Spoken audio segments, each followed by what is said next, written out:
Good morning. Good morning. It must be 9 a.m. It's Monday morning and it's Make It Happen Monday with Cheryl Andrews, also known as the Listening Detective. And we talk about stories, strategies to help you achieve success without stress. And today is no different. We're really focusing today on about how to ask for help and get it.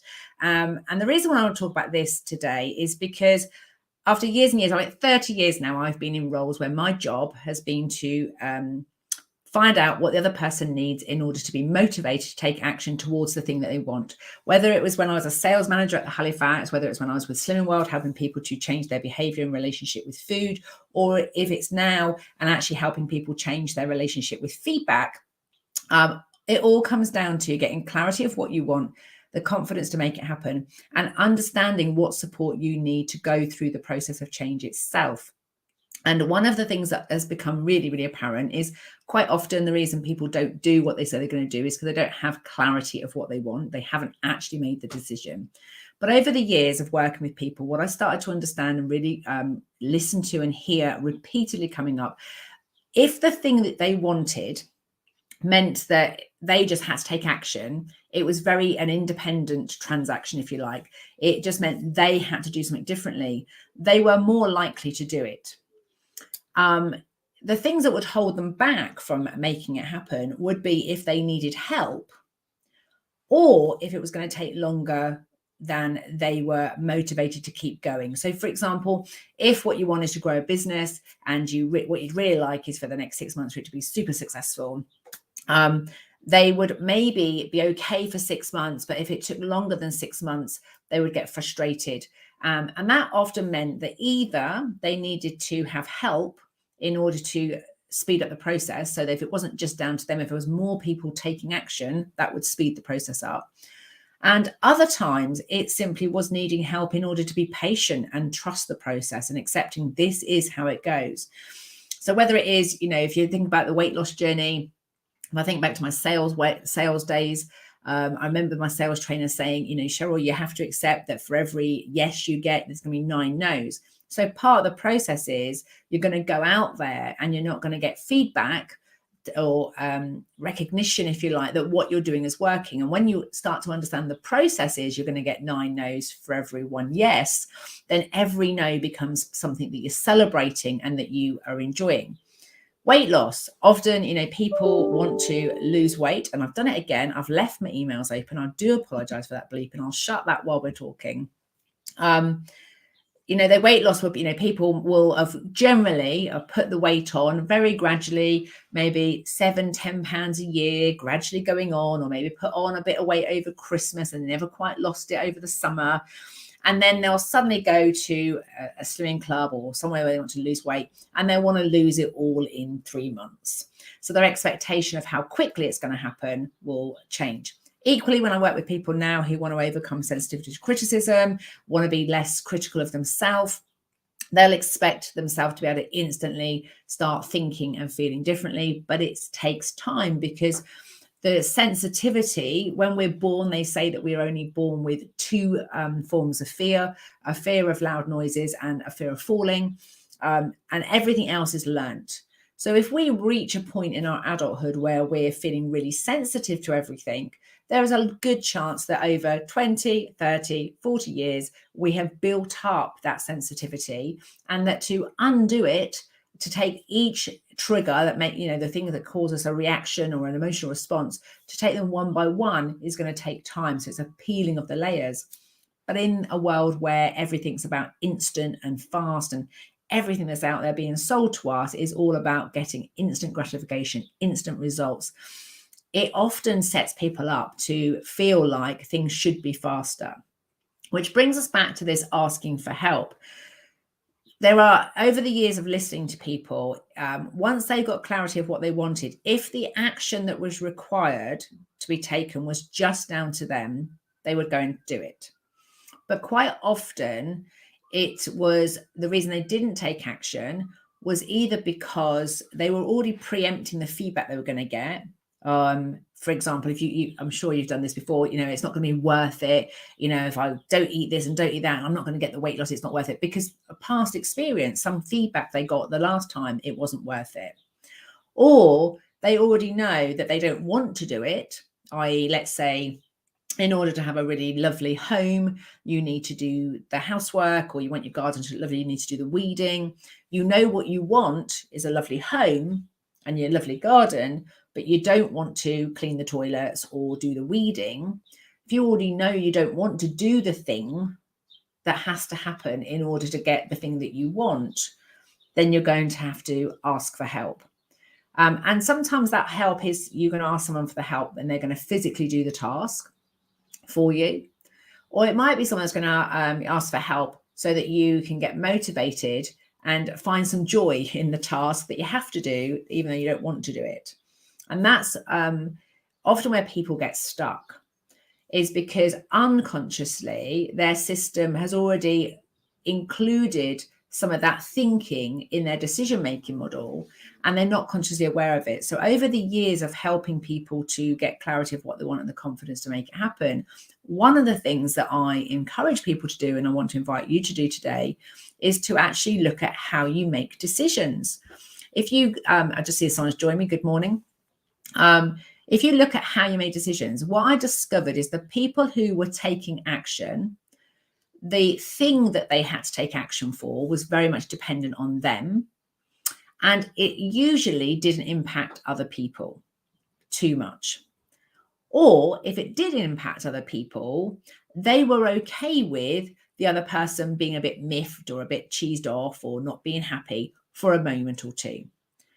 The people who didn't take action were often, when you looked at their decision-making model, the thing that they needed to do was going to impact people that mattered to their success and happiness. And what was common is they weren't very good at listening and being okay with someone else not being okay, even if that not okay was temporary. So one of the reasons why I think people really struggle with asking for help is because unknowingly they are not always asking for what they wanted. People who are sensitive to the thoughts and feedback of other people, quite often when we unpack how they made decisions, they weren't really asking for what they wanted. They were asking for what they thought other people would be okay with, or more importantly, what they were okay listening to. So what they were doing was adjusting their desired outcome to alleviate or reduce any negative feedback from other people. Now, I remember when I did this with my husband, the very first time I modeled out decision making with two business partners, actually, the insights they got just blew me away. So Mark and I came home to Mark and I said, come home, I'm in the office here. So I went across the landing to the front room. And I said to him, it was really insightful when these two people modeled their decision making. Let's do it.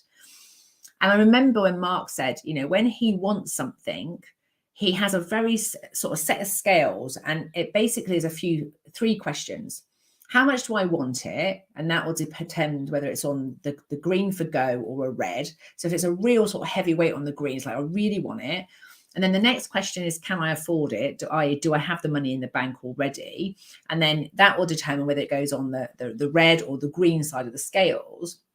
And then he had another part of it was, can I part with Cheryl not being happy with it?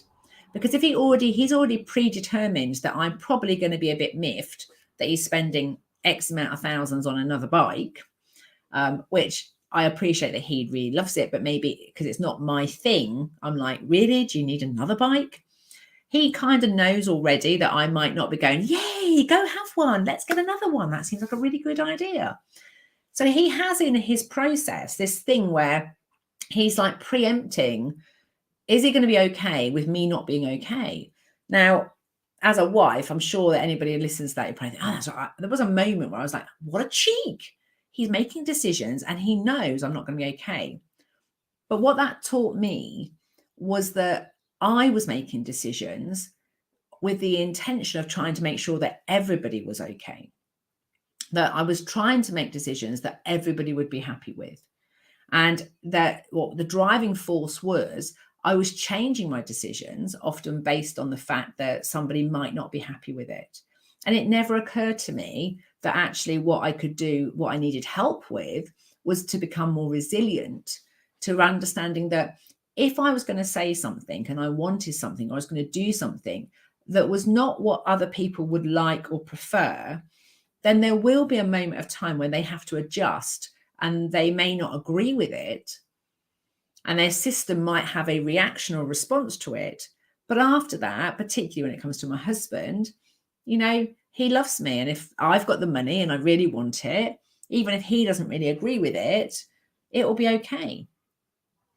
So one of the reasons I believe that people don't ask for help and don't get it is because the first thing is they don't actually have clarity of what they want. Their decision that they're making is often not really what they really want. It's what they're putting up with, or they're compromising, or they're negotiating without actually even having a conversation with the people involved. They've had it all in their head, and quite often unconsciously, they're not even aware that their decision-making model in the first place is slightly defaulted. It's slightly flawed in that it doesn't include what they really, really want. I'll work with clients and they'll say, if I'm being really honest, what I'd really love to do is this, and what I'd really want in the ideal world, I would love to. And they're the kind of clues that in your language is that there is something that you really want. So part of the reason we don't get what we want is because we're not actually asking for what we want. We will soften the edges. We will camouflage it in some fluff. We're not clear enough, and we're not direct enough to even to ourselves. We're not even not able to even ask ourselves for help, because we're softening it and scrubbing around the edges to try and make it not seem quite like it is, because somewhere along the line we've already preempted that might involve someone getting upset, and so we don't actually ask for what we want. So what I see happening with couples in particular is people will talk about what they don't want. They will be sort of mentioning things like, I could really do with a cup of tea, whereas actually what they'd like to have happen is for someone to make them a drink. They might be talking like, I could really do with a breakaway, or I'd really love someone to surprise me with a breakaway.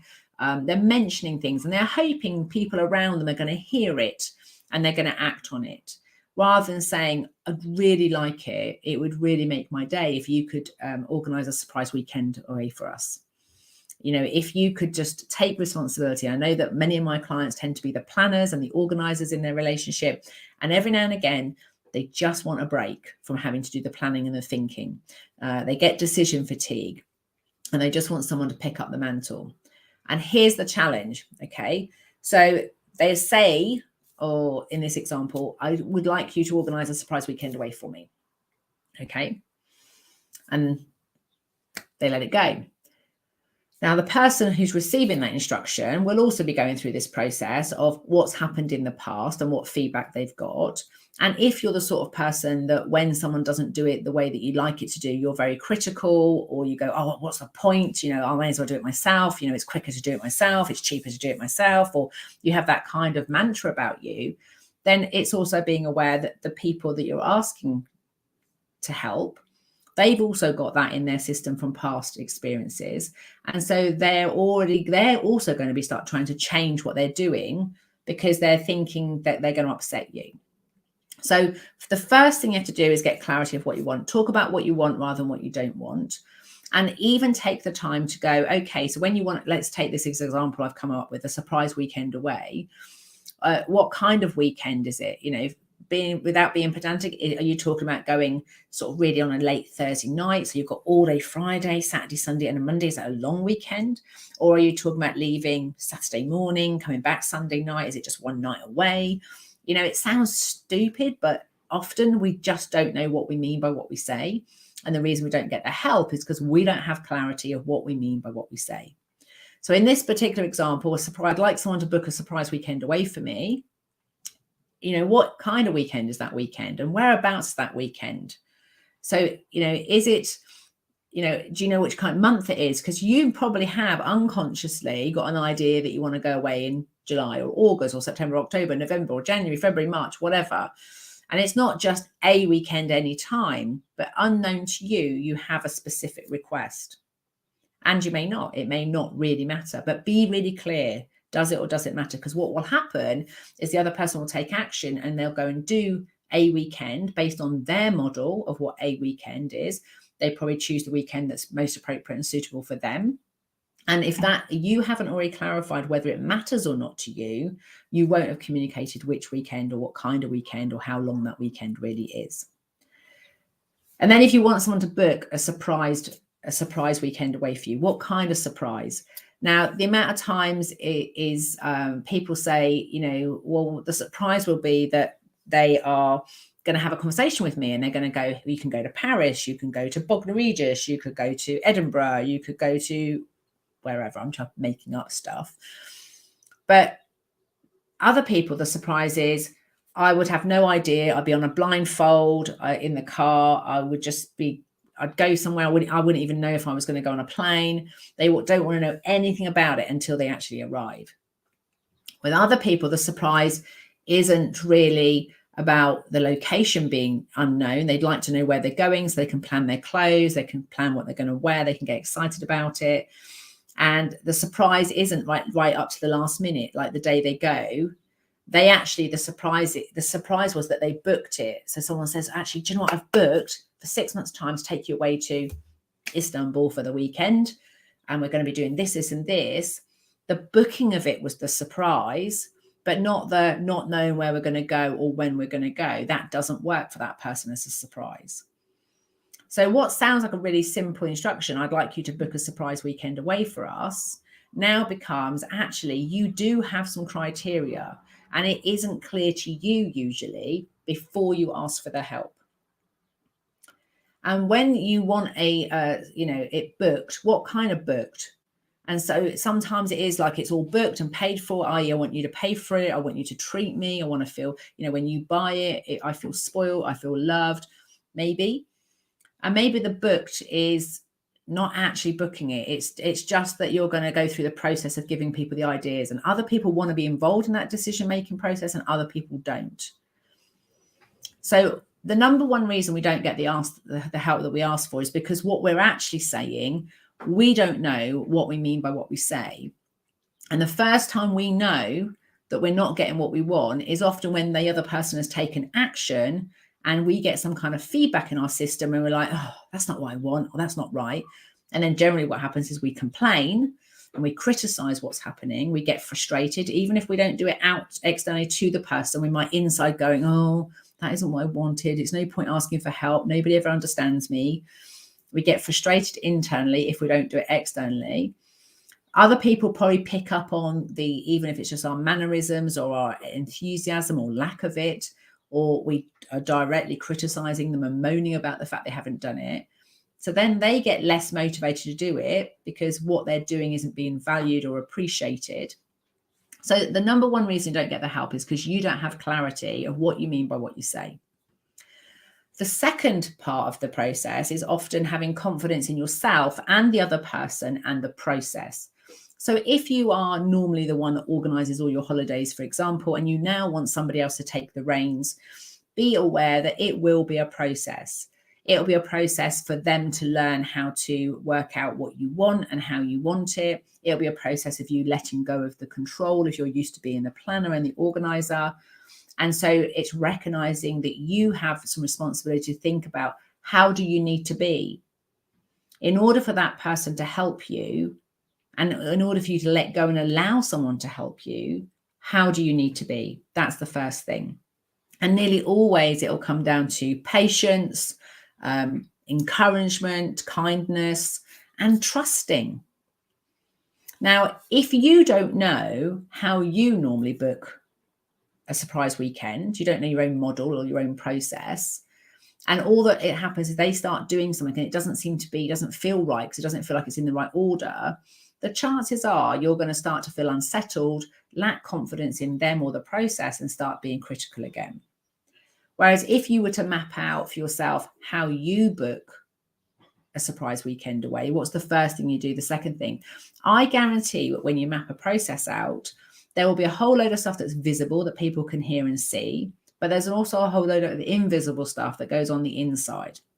And quite often when we're letting go and asking people to help us, we get critical because we can't see any evidence, we can't see any action. But let's take booking a holiday. But booking a holiday, there's often some planning involved, there's some thinking, there's some researching.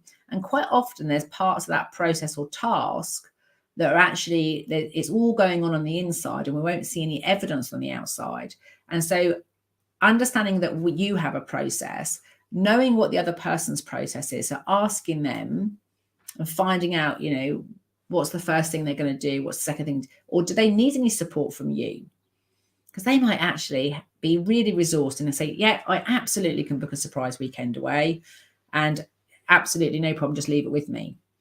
But where confidence gets lost is when people don't feel able to ask or be asked questions. So if you can't ask questions, or they don't seem to ask you any questions, there we can lose confidence because you're thinking, well, are they just trying to mind read me? Are they just guessing what? And quite often that is what happens. People go, they want a surprise weekend. Yeah, I know my definition of weekend. I know what my definition of surprise is, and I know what means booking. Yep, I can tell you I can do that, and they just go and do it. And if you're able to just let go of it, or just be their version of a surprise weekend, and actually it doesn't really matter to you what kind of weekend or where it is, etc., then you'll be able to just trust the process and you'll have confidence in them just to book it. If you have got more needs and wants, then that has to be communicated. So it might be that you're communicating, I'd really like you to book a surprise weekend. And surprise to me means that you will decide where we're going, but you'll let me know the minute you've booked it. Surprise to me doesn't mean that I won't know until we get there where we're going, because that would make me feel unsettled, or I wouldn't be able to plan my wardrobe, or it wouldn't be so much fun.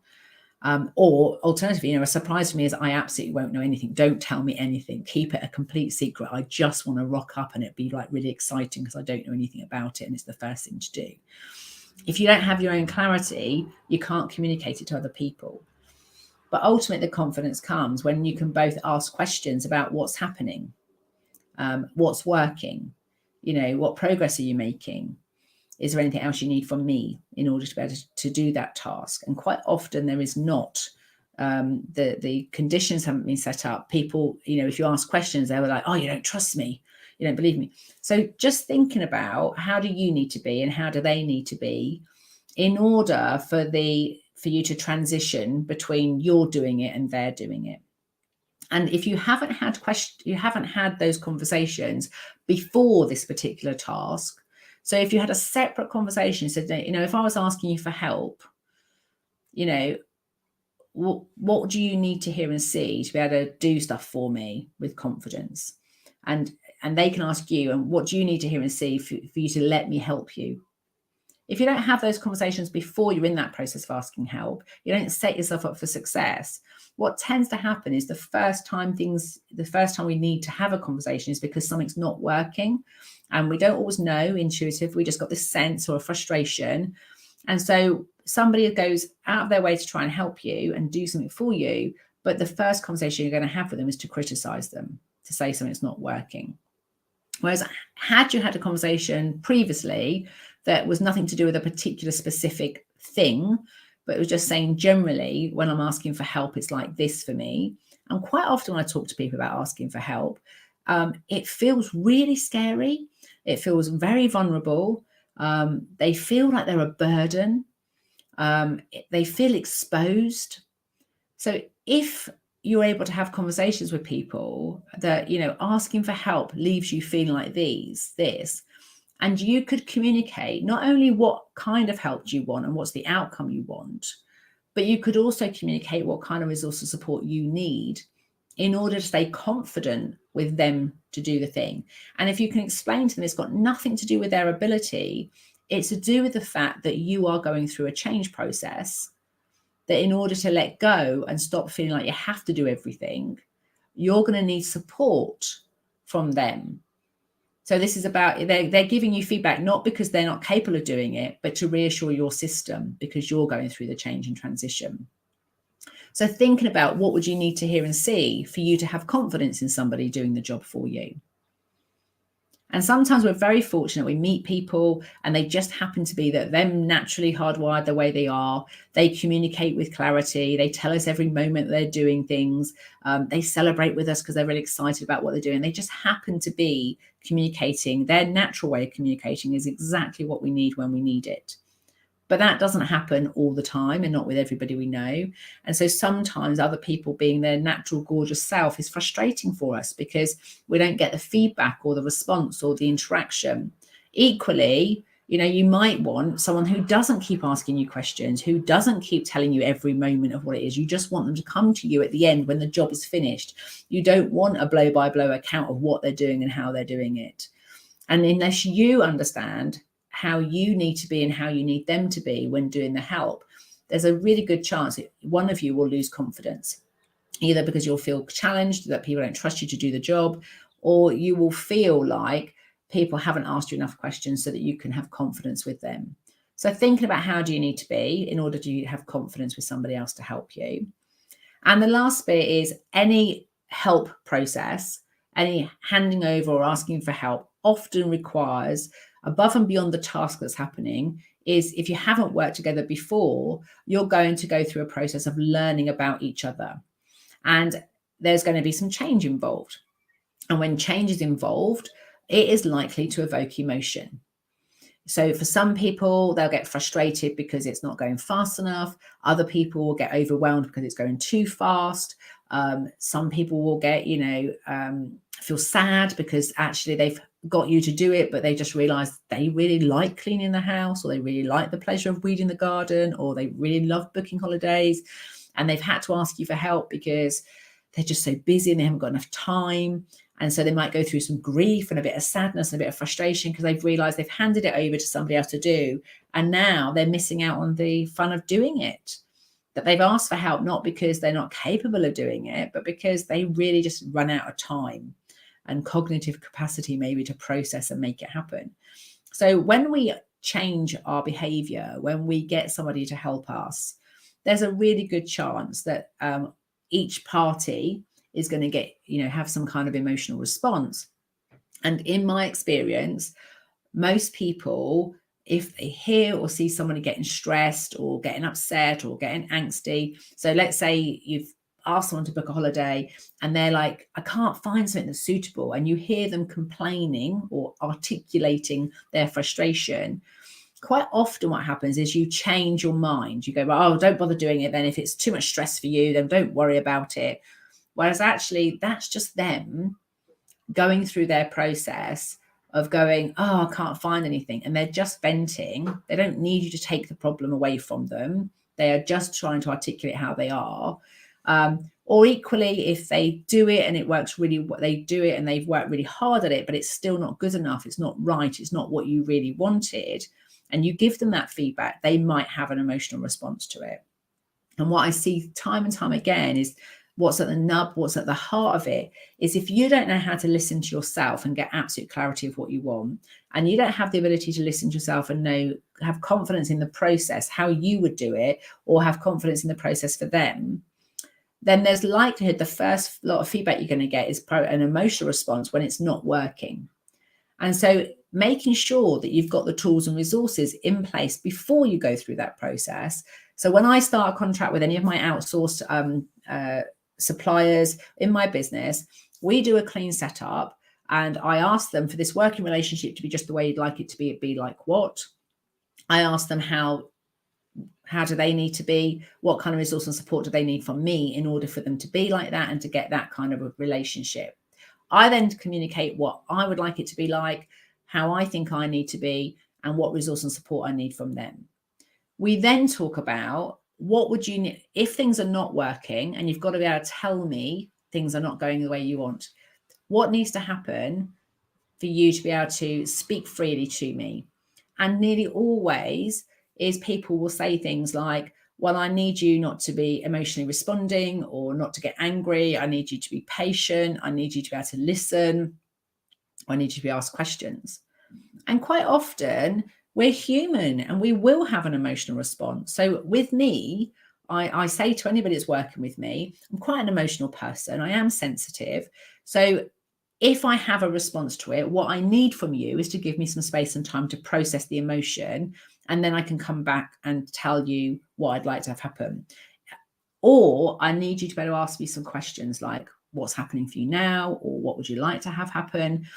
Because if people can't ask me questions and they just want to sort of back off away from me because I've had an emotional response to something, it just leaves me stuck. It means I can't ask for help again. I can't be in relationship with that person because I am emotional. I do have a sensitive reaction to some things, a lot less now than I ever did before. But to be in a relationship with somebody, I need to know that I can be me. And then being me means that sometimes it will upset my system and I'll have no idea why it's bothering me. And I'll need some time to process that, or I need questions to help me process it. So I have those conversations with people before I even start working with them, so that we've already got a system in place. We've already got a structure and a process in place. And then regularly at the end of, every piece of work, we'll go, what worked about the way they worked together today? What didn't work so well today? What would have worked better? And we have really open conversations and we get all the niggles out of the way as we go along, rather than letting them build it up to the point that we get frustrated and narky with each other. So I hope that's been useful to you today. I've had one people come on and go off again. Please let me know what you think about today's video. Please hit the subscribe button if you're on YouTube. Please hit the bell and say you'd like to follow if you're on LinkedIn. And please press the like button on Facebook if you're on Step by Step Listening's page.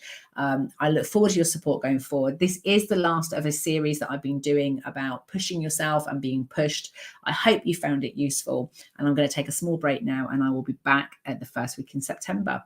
Have a fantastic summer and I'll speak to you all soon.